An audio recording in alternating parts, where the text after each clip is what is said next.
এদিকে জুমার পরেই সুখবর পেল আওয়ামী লীগ। মার্চের মধ্যেই দেশে আসছে শেখ হাসিনা। শেখ হাসিনাকে সসম্মানে ফিরিয়ে আনবে সেনাপ্রধান। গোপনে চলছে ভয়াবহ ষড়যন্ত্র। ব্রেকিং নিউজ সেটি হচ্ছে বাংলাদেশের সাবেক প্রধানমন্ত্রী শেখ হাসিনাকে পুনরায় বাংলাদেশে ফেরানোর চেষ্টা চালাচ্ছে আপনার বাংলাদেশের সেনাবাহিনীর প্রধান ওয়াকার। আওয়ামী লীগ আপনারা নিশ্চিন্ত হন, সেনাবাহিনী এখন থেকে কর্তৃত্ব হাতে নিচ্ছে। গতকাল রাত্রিবেলা গভীর রাতে একটা মিটিং হয়, সেই মিটিং এ ছিলেন আমাদের অজিত দোভাল এবং শেখ হাসিনা, আর এবারে ছিলেন আমাদের সেনাধ্যক্ষ যিনি আছেন ওয়াকারুজ্জামান, এবং তার সঙ্গে আরো দুজন, আমি সেই দুজনের নাম বলবো না। এই মার্চে শেখ হাসিনা চলে আসবে আপনাদের দেশে। সেনাপ্রধান জেনারেল ওয়াকারুজ্জামানের উপর নির্ভর করছে। ওয়াকারুজ্জামানের কিন্তু মোটামুটি গ্রুমিং কমপ্লিট হয়ে গেছে। ওনার মাথায় যা বোঝানোর ওনাকে বুঝিয়ে দেওয়া হয়েছে, এবার সামলাবেন উনি। ভারত থেকে শেখ হাসিনা ফিরছেন বাংলাদেশে, এই খবরটা ছড়িয়ে পড়ছে।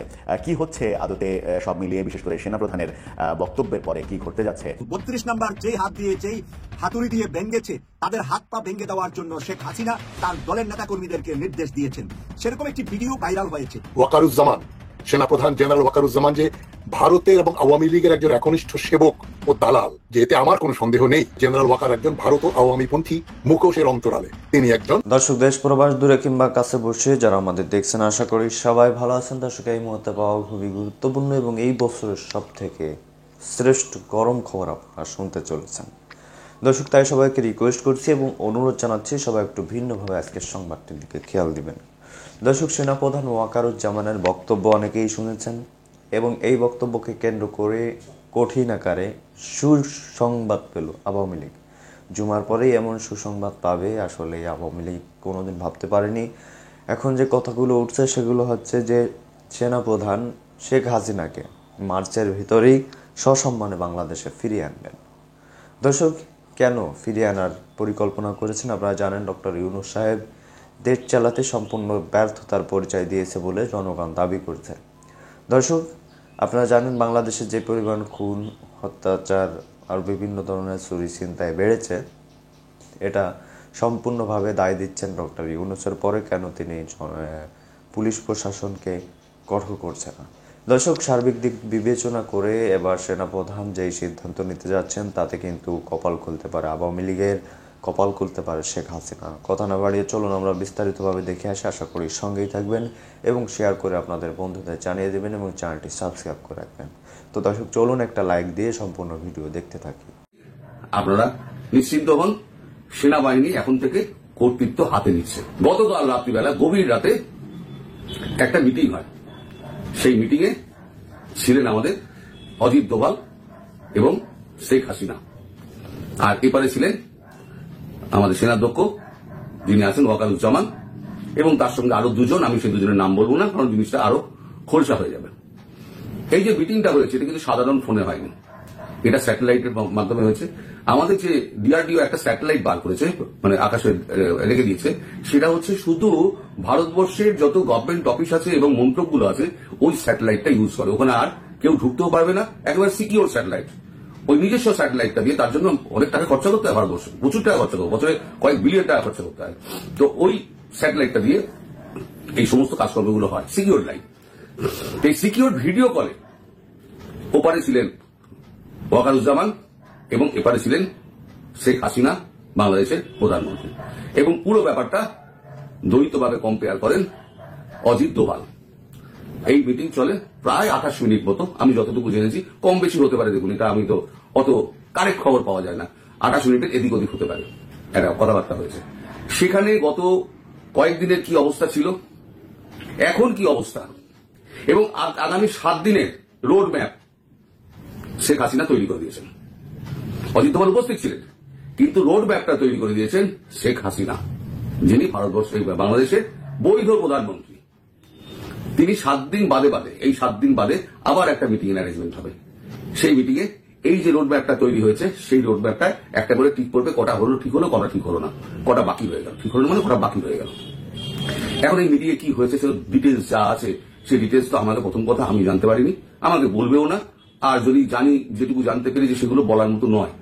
তবে এটুকু আমি বলতে পারি যে সেনাবাহিনী এবার কড়া হাতে কিন্তু মোকাবিলা করবে, এবং সেটা বোঝানোর জন্য, সেনাবাহিনী নিজের ক্ষমতা বোঝানোর জন্য আগামী 7 দিনের মধ্যে দেখবেন সারা বাংলাদেশ জুড়ে কিন্তু ব্যাপক ধরপাকড় শুরু হয়েছে। এখনো যারা এই বদমাইশিগুলো করে যাচ্ছে, এই চুরি, ছিনতাই, ডাকাতি, রাহাজানি, ধর্ষণ, রক্কাটা এই যত করে যাচ্ছে না, তারা কিন্তু সাবধান হয়ে যান। যাদের যাদের বাড়ি পুড়িয়েছেন, যাদের বাড়ি লুট করেছেন, তাদের কাছে গিয়ে ক্ষমা চেয়ে আসুন। কারণ পুলিশ হয়তো, সেনাবাহিনী হয়তো সবাইকে চেনে না, আপনাদের পাড়ার, আপনাদের এলাকার লোক কিন্তু আপনাদের সবাইকে সব চেনে। এই যখন পরিস্থিতি পাল্টাবে, তখন এই পাল্টা রক্কাটাকাটি কিন্তু শুরু হবে, একটা রক্তক্ষয়ী সংঘর্ষ শুরু হবে। সেটা কিন্তু এড়ানোর জন্য একটাই পথ, যারা যা পাপ করেছেন গিয়ে স্বীকার করে আসুন যে আমরা ভুল করেছি, আমাদেরকে ক্ষমা করে দিন। মানুষ কিন্তু ক্ষমাশীল হয়। তো যাই হোক, এই সমস্ত ভালো কথা আপনারা শুনবেন কি শুনবেন না, এটা আপনাদের ব্যাপার, আপনারা যা ভালো বোঝেন আপনারা করবেন। এখন মোটামুটি আপনারা ধরে নিতে পারেন, যেভাবে ঘটনা এগোচ্ছে, 23 তারিখের মধ্যে, 23শে মার্চের মধ্যে প্রধানমন্ত্রী শেখ হাসিনা বাংলাদেশে ঢুকবেন। 23শে মার্চের মধ্যে, 23 হয়তো 24 হতে পারে, 22 হতে পারে, কিন্তু মোটামুটি একটা ডেট 23 তারিখ শেখ হাসিনা বাংলাদেশে ঢুকবেন। এবং তার আগে পুরো পরিস্থিতি কন্ট্রোল হয়ে যাবে। অনেকে আমায় প্রশ্ন করেছেন যে উনি যে এই অবস্থায় আসবেন, ওনার নিরাপত্তার কি ব্যবস্থা হবে। নিরাপত্তার ব্যবস্থা ভারতবর্ষ করে তবেই ওনাকে পাঠাবেন। এই দুইজনের কথোপকথন নিয়ে এখন সামাজিক যোগাযোগ মাধ্যমে চলেছে বিভিন্ন ধরনের আলোচনা। একজনের যদি কিছু হয়, আমি টুনি পাড়া ড্রোন উড়াই দিয়া একবার সাফা করে দেব। যে হাত দিয়ে হাতের পিছিয়ে ভেঙেছে আঙুল টাকা চালিয়েছে, তাদের ওই হাত পেগিরের মতো এমন করে দিতে হবে যে প্রতি মুহূর্তে হাতের দিকে তাকিয়ে এটা মনে করে যে এই হাত দিয়ে তারা বলতে সামনে ভেঙেছে। এটা পারবে নাকি তোমরা? যেটা আমাকে বলো, এটা আমি পাই। সকলে ছবি আছে, খুঁজে খুঁজে বের করো কে কোথায় বেঁচে থাকবে সারা জীবন আমি হাত থাকবে। এটাই আমি চাই, আর কিছু চাই না। কারণ বেশি মাস্তানি শাড়ি তুলে তো পলাইছিল ইন্ডিয়া, একদম না কয়েকবার, হেডম যায় না এখন না। ভদ্রলোক পার পাইয়া যাইতেছিস, যদি আমার মতো খাউরা কেউ রাষ্ট্র ক্ষমতায় থাকলে না, তো আইটম্যানের মতো ঘেটি ধরে ধরে নিয়ে আসলি বাংলাদেশে। তুই ভাবিস তুই কোনটি আছো জানি না? হ্যাঁ, তুই তো আসলি কি অনব কাকা যেটি থাকি ছিল 10 রাজাজি মাগ কয়ে দিলাম। আবার যেটি তোকে একটা শিখে তো খুঁজে বের করবো, কেমন বের করেছি তুই এটা বেকু জান যা নতুন। আপনি সবসময় চায় শত্রুতাকে লক্ষ্য করে গুলি ছুড়ুক। গুলি ছুড়লে একমাত্র আপনি প্রতিপক্ষের অবস্থান বুঝতে পারবেন। ওয়াকার সাহেব নিজের অবস্থান জানাইছেন, নিজের দেশের বিপ্লবের ছাত্র জনতার আকাঙ্ক্ষার প্রতিপক্ষ বানাইছেন, আর অবশ্যই অবস্থান জানাইছেন। এটা তার একার অবস্থান না, এই অবস্থান ভারতের, এই অবস্থান আওয়ামী লীগের, এই অবস্থান বাংলাদেশের সুশীল এলিটদের, হয়তো কোনো কোনো রাজনৈতিক দলেরও আমি আর নাম বললাম না। তো সে কি বলিছে? 1 number, police, RAB, NSI, DGFI এই সমস্ত প্রতিষ্ঠানকে দুর্বল করে তোলা যাবে না। এই সমস্ত প্রতিষ্ঠানের সদস্যদের বিচারের প্রশ্নটা এদেরকে দুর্বল না কইরা সমাধান করা লাগবে। 2 নাম্বার, নির্বাচন ডিসেম্বরে হইতে হবে এবং ইনক্লুসিভ হইতে হবে। ইনক্লুসিভ মানে এটা আওয়ামী লীগ থাকতে হবে, আওয়ামী লীগকে পার্টিসিপেট করতে হবে। 3 নাম্বার, বিডিআর বিদ্রোহের বিচার যা হয়েছে ঠিকঠাক হয়েছে, এটা নিয়ে আর আগানো যাবে না। 4 নাম্বার, দেশব্যাপী যে হানাহানি মারামারি কাটাকাটি হইতেছে এগুলো বন্ধ করা লাগবে। উনি কইছেন মব, নানাবিধ মব বন্ধ করা লাগবে। এইসবের সার কথা কি? সার কথা হইল প্রফেসর ইউনূসের সরকারকে দ্রুত বিদায় নেওয়া লাগবে এবং বিপ্লবী তৎপরতাগুলো বন্ধ করা লাগবে। সোজা কথায় স্ট্যাবলিশমেন্টকে ঠিক রাখা লাগবে, আওয়ামী লীগকেও নির্বাচনে অংশগ্রহণ করতে দিতে হবে। কইতে চাইছে, যেটা কইতে চাইছিল আর কি, যে নির্বাচন হবে, তাড়াতাড়ি হবে, আপনাকে ক্ষমতা আসার সুযোগ দেব। তবে ইন্ডিয়ার সাথে আগের যে সম্পর্ক ছিল না আধিপত্যবাদী, সেটা পুনঃপ্রতিষ্ঠা করতে হবে, এই শর্ত আছে। গেলে আওয়ামী লীগকে পর্যায়ক্রমিকভাবে পুনর্বাসন করতে হবে, এটাও শর্ত আছে। বিডিআরের হত্যাকাণ্ডের বিচার নিয়ে আগাইতে পারবেন, এটাও শর্ত আছে। অন্য সকল বাহিনীর বিরুদ্ধে চলমান তদন্ত বন্ধ করতে হবে, এটা আর একটা শর্ত। আর সেনাবাহিনীর আয় ব্যয়ের যে হিসাব টিসাব আছে, এটার গোপনীয়তা রক্ষা করতে হবে, এটাও একটা শর্ত। খেয়াল করলে দেখবেন যে আওয়ামী লীগের ষড়যন্ত্রের বিরুদ্ধে ওয়াকারের কোনো বক্তব্য নাই, বরং বেশি বাড়াবাড়ি করলে সার্বভৌমত্ব ঝুঁকিতে পড়ার হুমকি আছে। মানে কি? বাংলাদেশের সার্বভৌমত্ব হুমকির মুখে পড়া মানে কি? তো ইন্ডিয়া বাংলাদেশ দখল করে নেবে, তাই তো? দেশের সার্বভৌমত্ব ছিল, স্বাধীনতা ছিল। 1971-এর 25শে মার্চ পাকিস্তানি বাহিনী গণহত্যা চালাইল, তারপরে কি হইলো? শান্তি বাহিনী তৈরি হইলো। মানে যা হওয়ার হয়েছে, এখন আমরা শান্তি চাই, মুক্তিযোদ্ধারা সব দুষ্কৃতিকারী। এই মাইন্ডসেট, এটাই হইতেছে দুর্বল ভীরু কাপুরুষের মাইন্ডসেট, এটাই হইতেছে সেই পাকিস্তানি বর্বরতার মাইন্ডসেট। এই মাইন্ডসেটই দেখাইলো ওয়াকার যা হওয়ার হয়েছে। যারা বিপ্লব করছে তারা মব, যারা বিপ্লব করছে তারা দুষ্কৃতিকারী, যারা বিপ্লবিক কর্মকাণ্ড চালায় তারা দুষ্কৃতিকারী। একজন সাবেক সিটি মেয়র যদি বলে যে শহরে আমরা দিনে চলতে পারি না, সেই শহরে আমরা রাতে ঘুমাইতে দেব না, শুনেন। আমাদের কথা স্পষ্ট, যে রাজধানীতে আমাদের মানুষ শান্তিপূর্ণভাবে দিনে ঘুরতে পারবে না, চলতে পারবে না, সেই রাজধানীর মানুষ রাতে ঘুমাতে পারবে না।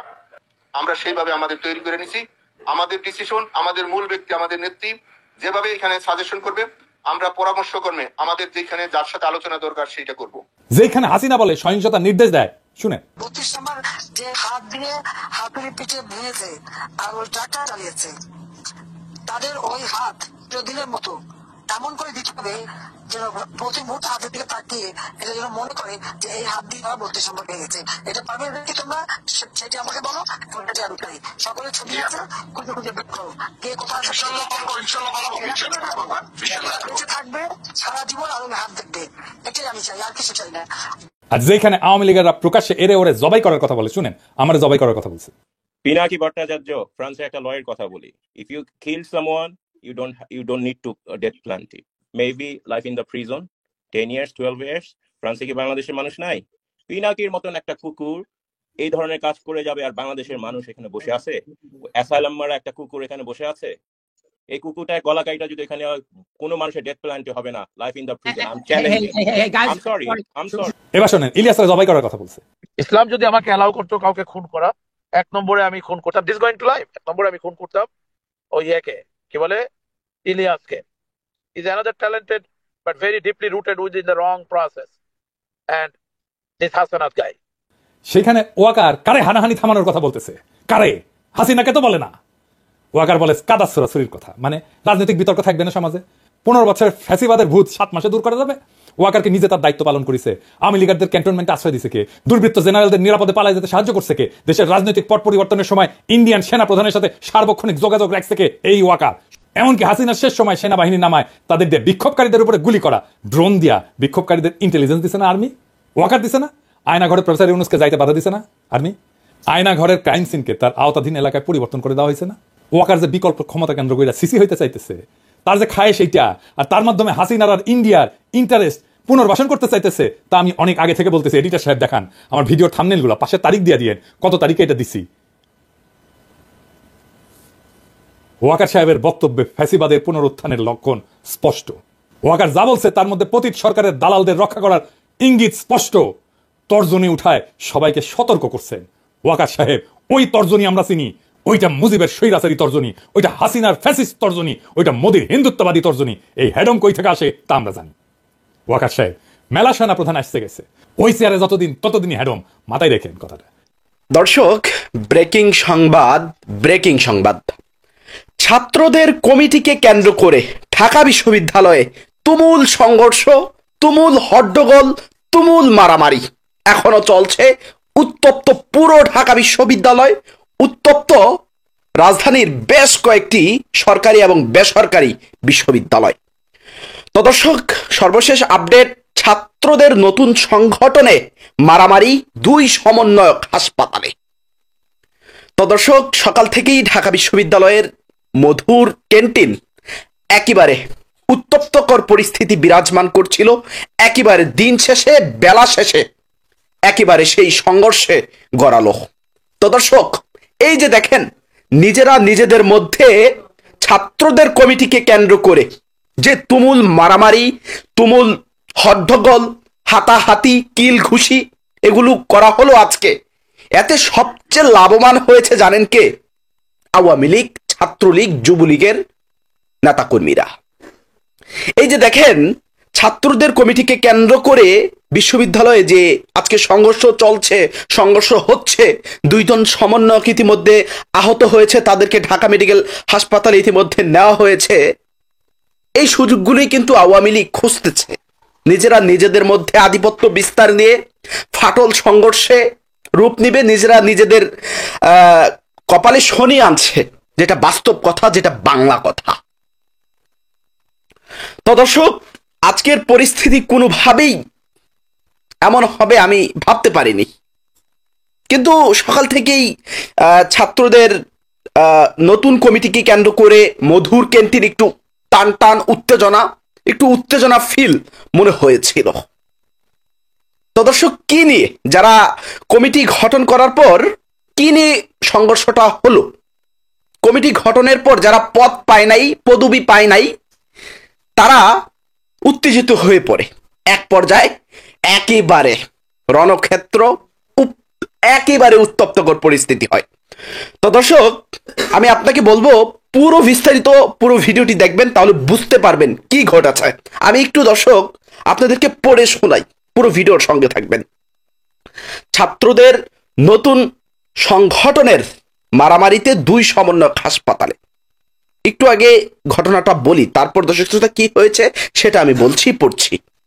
ঢাকা বিশ্ববিদ্যালয়ের মধুর ক্যান্টিনে বাংলাদেশ গণতান্ত্রিক ছাত্র সংসদ কমিটি গঠনকে কেন্দ্র করে দুই গ্রুপের মারামারিতে দুজন ইতিমধ্যে আহত হয়েছে। এদের মধ্যে মিশু আলী এবং আকিব হাসান নামে দুই সমন্বয়ক একেবারে গুরুতর আহত হয়েছে।